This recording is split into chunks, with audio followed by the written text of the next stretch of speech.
ting bersmijhar ke Pakistan, hadin bermenjur ke US, ban penbiang yang ketiar sipai ke Pesongdor hadu kumba sispa $50 million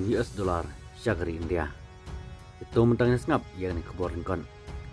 Ketiar sipai ke Batumai, ke Palawan US ban kentiu ke jengla jeng New Delhi, ban yakun ke jengma ke Bamenta, bat ke Bansawan, dak ba penklan jeng tip jongga sepang ke Pang Duriau. Kajinggela ke Pakrau kanwan nak mentak sipai India nama rabak Amerika kan menjur jeng terwa ban penbiang gitar sipai ke Kongsan bat ke Badonkam ban kersan ke mar ke mata siapo New Delhi kata ke Pesongdor hadu kumba sispa $50 million kabade rukat kum ke jenggede ke batemu pedeng ke US bat ke India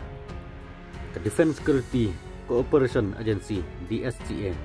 ke Petrikam po Pentagon kelapan poi ke jeng penisya ke Badonkam dengan mentagi tiar sipai bat pentip bro siaga US Congress halor ke jeng di ia tiar batru kabala banlong balam penpoi baik yaki siapo kari India Trump upa bak India kan penbun ke jeng tiar sipai na po US kane ke jeng menjur na benta ke tiar yadari si India kalong hagapor bak sorkar Donald Trump kadang penbor ke New Delhi ban penbun ke jeng tiar sipai na po US wala ke China bak Turki kelapan pau ke jeng kersan bapura ia kari Pakistan Henry ke India ke donik perlok gue janba kabadi kari berhanbor duk tamak pertai kata kari US lane kari Amerika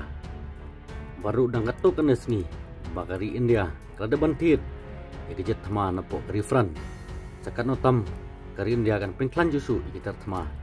dak bonra ikitar thama napo US Pesongdor hadu kumba sispa $50 million